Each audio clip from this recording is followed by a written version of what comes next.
Hey guys, welcome on my YouTube channel. After a long time guys, I'm shooting again video. I am Arpit Shukla and you are watching my YouTube channel.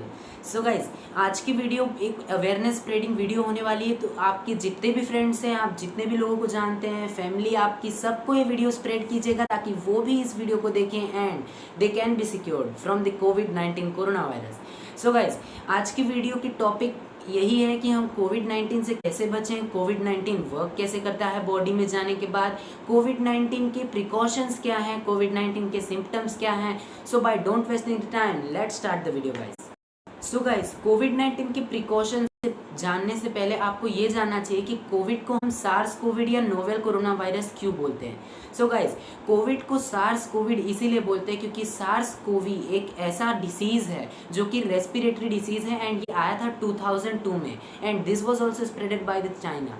यानी ये भी China से ही spread हुआ एक disease था जो कि 2002 में आया था, बट ये ज़्यादा टाइम के लिए इतना ज़्यादा डेंजरस एंड क्रिटिकल डिसीज नहीं था। इसकी वैक्सीन निकली, इससे लोग ठीक होने लगे। बट कोरोना वायरस से ठीक क्यों नहीं हो रहे हैं, कोरोना वायरस क्यों इतना ज़्यादा वो है, इसके बारे में हम वीडियो में आगे बात करेंगे।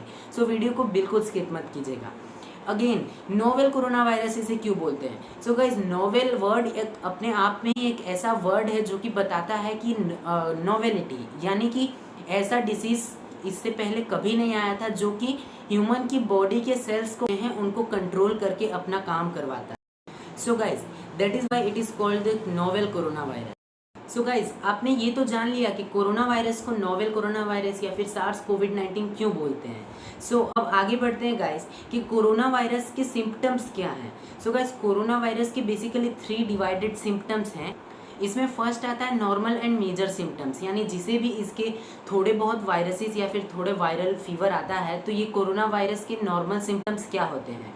सेकेंड है कि जब कोरोना वायरस बढ़ने लगता है बॉडी में, अपने आप को मल्टीप्लाई करने लगता है, तो इसकी सेकेंड स्टेज के सिम्टम्स क्या है। एंड थर्ड ये है कि कोरोना वायरस जब बहुत ही ज़्यादा सीरियस हो जाता है तो बॉडी में किस टाइप के सिम्टम्स दिखते हैं। सो गाइज, आइए उन तीनों टाइप के सिम्टम्स के बारे में बात करते हैं। So guys, first and major symptoms of corona virus, यानी कोरोना वायरस के सबसे नॉर्मल सिम्टम्स क्या होते हैं उसके बारे में बात करते हैं। सो गाइज, इसमें फर्स्ट आता है फीवर विथ चिल्स, सेकंड आता है टायर्डनेस एंड थर्ड आता है कफ एंड कोल्ड। यानी सबसे पहले तो आपको फीवर होगा, सेकंड आपको टायर्डनेस यानी थकान होगी एंड थर्ड आपको सर्दी जुकाम होगा। सो गाइज, ये 3 तो मेजर हैं, बट इनको भी हमें अब इस टाइम पे हमें इनको सिली नहीं लेना चाहिए।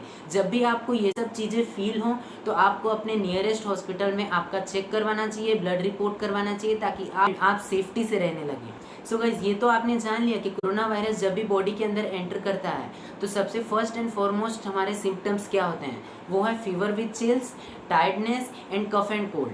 सो गाइज, आपको ये 3 चीज़ें तो मेजर हैं, यानी स्टार्टिंग के सिम्टम्स हैं। सो गाइज, जब भी कोई भी वायरस हमारी बॉडी के अंदर एंटर करता है, चाहे वो कोरोना वायरस हो या फिर कोई भी वायरस हो, तो बॉडी अपने आप को ओवर हीट कर लेती है ताकि वो वायरस अंदर ही अंदर डेड हो जाए।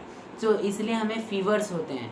बट इस कोरोना वायरस में फीवर विथ चिल्स होते हैं, यानी हमें बुखार तो होता ही है पर हमें ठंडी भी लगती है। सो अब आगे बढ़ते हैं सेकेंड टाइप्स ऑफ सिम्टम्स के लिए जो कि थोड़े और सीरियस हो जाते हैं 2 to 3 वीक्स के बाद। सो आइए देखते हैं कि वो क्या है। सो गाइस, आइए बढ़ते हैं सेकेंड स्टेज के ऊपर, यानी कोरोना वायरस जब भी बॉडी में एंटर करता है तो उसके 2 to 3 वीक्स के बाद ज़्यादा सीरियस सिम्टम्स कौन कौन से होते हैं। सो गाइस, इसमें 2 ही सिम्टम्स आते हैं, loss of taste and smell.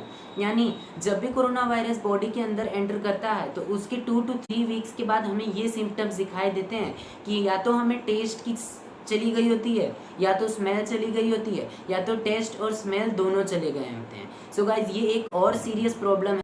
So guys, loss of taste and loss of smell 2 to 3 weeks के बाद आता है। सो अब थर्ड स्टेज पे आता है सीरियस सिम्टम, यानी किसी को भी जब भी कोविड-19 होता है तो वो थर्ड स्टेज पे जब भी पहुंचता है तो उसे बहुत ज़्यादा सीरियस सिम्टम होता है। And I recommend you that you don't develop yourself to reach that much, यानी अपने आप को इतना तक तो मत ही पहुँचाइए, आप पहले ही जाके अपने नियरर हॉस्पिटल में चेकअप करवा लीजिए। सो गाइज, थर्ड सिम्टम आता है रेस्पिरेटरी प्रॉब्लम। सो यार, जब भी हमें कोरोना वायरस होता है तो हमें रेस्पिरेटरी प्रॉब्लम थर्ड स्टेज पे आती है, यानी सांस लेने में तकलीफ, जो कि आजकल न्यूज़ पे हम देखते हैं कि कितना ज़्यादा serious problem. So guys, respiratory problem एक इंडिया का एक इतना बिगेस्ट प्रॉब्लम बन गया है जिसकी वजह से हमें दूसरी कंट्रीज़ की यानी जैसे रशिया एंड चाइना की हेल्प लेनी पड़ रही है। सो गाइज इसीलिए मैं आपको बार बार रिकमेंड करूंगा कि आपको जब भी कोई भी आजकल के टाइम पे आपको थोड़ा भी अगर आपके ऊपर डाउट है तो आप जाके अपने नियरेस्ट हॉस्पिटल में चेक करवा लीजिए। Keep well soon and be safe for ever. So guys respiratory problem होने के बाद कोरोना वायरस हमारी बॉडी में एक टाइप का घर बना लेता है एंड ये होने के बाद वो हम लोग को डेड करना शुरू कर देता है एंड हमारे न्यूट्रिएंट्स को ले लेता है। सो गाइज ये थे कोरोना के सिम्टम्स। अब कोरोना काम कैसे करता है यानी कोरोना वर्क कैसे करता है ये चलिए आपको मैं दिखाता हूँ एंड आपको बताता हूँ। सो गाइज कोविड-19 वायरस कुछ इस तरह का दिखता है। सो अब इसको देख के लोग ये भी सोचते हैं कि इसके अंदर ये स्पाइक्स क्या हैं। सो गाइज इन्हें कहते हैं spike protein. Yes, corona virus के ऊपर लगे हुए इन स्पाइक्स को कहते हैं spike protein. So guys corona का मेन यही एक की है और कोरोना हमारी बॉडी को इसी की वजह से अफेक्ट कर पाता है। एंड गाइज हमारी बॉडी के अंदर लंग्स के अंदर एक सेल होता है जिसे कहते हैं ACE2 रिसेप्टर। सेल्स के अंदर सबसे पहले सेल मेम्ब्रेन आता है, फिर अंदर सेल मेम्ब्रेन के अंदर बहुत सारे सेल्स के पार्ट्स होते हैं। बट गाइज सेल के ऊपर भी कुछ रिसेप्टर्स होते हैं एंड ACE2 रिसेप्टर सिर्फ और सिर्फ हमारे लंग्स के सेल्स के अंदर पाए जाते हैं। सो लंग्स के सेल्स के अंदर जो ACE2 रिसेप्टर पाए जाते हैं वो कुछ इस तरह के दिखते हैं। सो कोरोना वायरस का स्पाइक प्रोटीन और हमारे लंग्स का जो ACE2 रिसेप्टर है ये दोनों की और लॉक की तरह वर्क करते हैं। सो गाइज कोरोना वायरस का जो स्पाइक प्रोटीन है और हमारी बॉडी का जो ACE2 रिसेप्टर है ये दोनों की और लॉक की तरह वर्क करते हैं। किस तरह से? इस तरह से देखिए, जब हमारा ACE2 रिसेप्टर एक जगह पे फिक्स्ड है तो वो एक लॉक की तरह वर्क करता है। एंड कोविड-19 वायरस एक फ्री वायरस है जो कि हमारे अंदर रेस्पिरेशन और बहुत सारी वजह से जा सकता है। सो गाइज एसोफेगस के अंदर जाते जाते जब वो ब्रोंकिटिस के अंदर जब वैक्यूल के पास पहुंचता है तो वहाँ पे जब ACE2 रिसेप्टर को वो मीट करता है तो क्या होता है वो देखिए। जब ACE2 रिसेप्टर्स एक लॉक की तरह वर्क करते हैं तो कोरोना वायरस के स्पाइक प्रोटीन की तरह वर्क करते हैं। सो गाइज जब भी ये प्रोसेस होता है तो वो कुछ इस तरह का दिखता है। इस फोटो में आप क्लियरली देख सकते हैं कि येलो कलर की जो नीचे कोरल जैसी चीजें दिख रही हैं वो ACE2 रिसेप्टर है और ऊपर कोरोना वायरस के जो स्पाइक प्रोटीन है वो ACE2 रिसेप्टर के अंदर फिट हो रहे हैं। सो गाइज यहीं से सारा प्रोसेस शुरू होता है। अब जैसे ही कोरोना वायरस ACE2 रिसेप्टर के अंदर जाता है तो ACE2 रिसेप्टर को लगता है कि ये कोई फैमिलियर चीज़ है, इसे अंदर जाने दो सेल के। एंड जैसे ही वो अंदर जाता है सेल के तो उसके अंदर जो न्यूक्लियस होता है उसे वो ऑर्डर देने लगता है कि ये जो तुम अभी सारा काम कर रहे हो इसे रोको और मुझे पूरी बॉडी में मल्टीप्लाई करने लगो। तो जैसे ही सेल मेम्ब्रेन और न्यूक्लियस उसे मल्टीप्लाई करने लगते हैं तो एक लिमिट आती है जब न्यूक्लियस या फिर पूरा का पूरा सेल भर जाता है कोविड-19 से और वो डिस्ट्रॉय हो जाता है। सो अब इस डिस्ट्रक्शन के बाद हमारे बॉडी के अंदर एक मेजर सेल होता है जिसकी वजह से एंटीबॉडीज बनती हैं। सो अब इस डिस्ट्रक्शन के बाद हमारी बॉडी ओवर हीट होने लगती है जिसकी वजह से हमें फीवर आता है। सो अब इस फीवर आने के बाद वो कोविड-19 को कोई असर नहीं कर पाता बिकॉज वो इतना ज़्यादा रिएक्टिव नहीं होता है। अब जो ये एंटीबॉडी बनती हैं वो कोरोना वायरस के स्पाइक प्रोटीन के अंदर जाके फिट हो जाती है जो कि ACE2 रिसेप्टर के साथ मैच नहीं होती है। सो अब जैसे ही ACE2 रिसेप्टर के साथ वो मैच नहीं होंगी तो कोरोना वायरस एंटर ही नहीं करेगा सेल के अंदर, सो वो अफेक्ट ही नहीं कर पाएगा। बट इसमें इतना ज़्यादा टाइम लग जाता है, एंटीबॉडीज़ बनने में इतना टाइम लग जाता है कि बहुत सारे कोरोना वायरस बॉडी को अफेक्ट कर चुके होते हैं। इसी की वजह से ये एक सीरियस प्रॉब्लम बन जाती है। सो अब जबकि एज टू एज ये डिफ़र करता है, सो आप जान सकते हैं कि बूढ़े लोगों में और यंग लोगों में एंटीबॉडीज़ बनाने में बहुत ज़्यादा डिफरेंस होता है।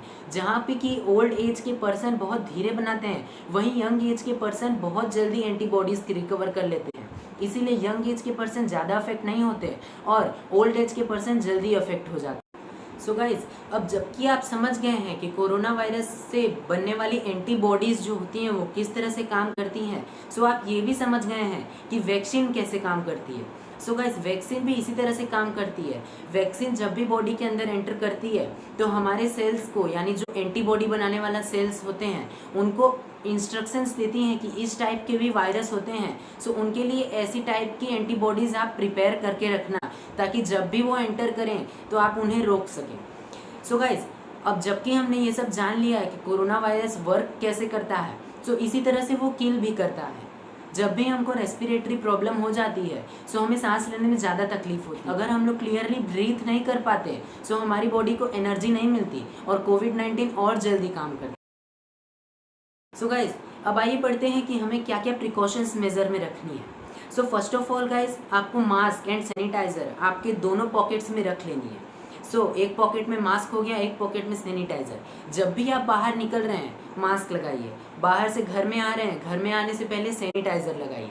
इसकी वजह से ना तो आप अफेक्ट हो पाएंगे ना तो आपकी फैमिली अफेक्ट हो पाएगी। सेकेंड मोस्ट थिंग इज कि अगर हमें गवर्नमेंट लॉकडाउन नहीं कर रही है तो क्यों ना हम खुद लॉकडाउन हो जाएं। यस गाइज, आपको आपके घर में ही रहना है, सील हो जाइए, अपने आप को घर में रखिए। बहुत ज़्यादा इंपॉर्टेंट चीज़ हो तभी बाहर निकलिए। आपकी फैमिली एंड आप इस टाइम पे बहुत ज़्यादा ज़रूरी हो आपकी फैमिली के लिए। गाइज, अब बढ़ते हैं कि हमें प्रिकॉशंस के लिए खाना क्या क्या चाहिए। Guys, first and foremost thing is vitamin C वाली चीज़ें, यानी साइट्रस चीज़ें, जैसे कि लेमन हो गया, ऑरेंज हो गया, yes guys, and pomegranate.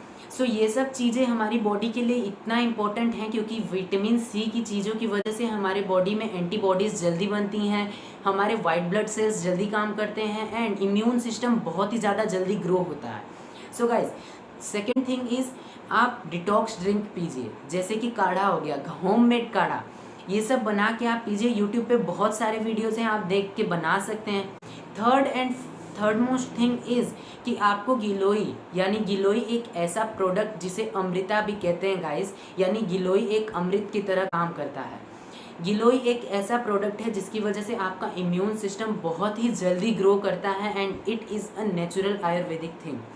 Giloy का जूस पीजिए। अगर उसके स्टेम्स हैं तो उन्हें पानी में बॉईल करके पीजिए। And fourth and last thing is guys कि खाना पीना अच्छे से खाइए, अपनी बॉडी के डाइट को अच्छे से मेंटेन करके रखिए। ये जितनी भी चीज़ें आज मैंने बताई गाइस, वो अगर आपको समझ में आ गई हो तो आप अपने फ्रेंड्स को भी शेयर कीजिए, अपनी फैमिली को भी शेयर कीजिए, ताकि वो भी इसी तरह से रहें एंड वो भी सेफ रहें। गाइस, बाय टिल देन, मिलते हैं अगले वीडियो में। एंड यस गाइस, अब से आपको डेली वीडियोज़ मिलती रहेंगी।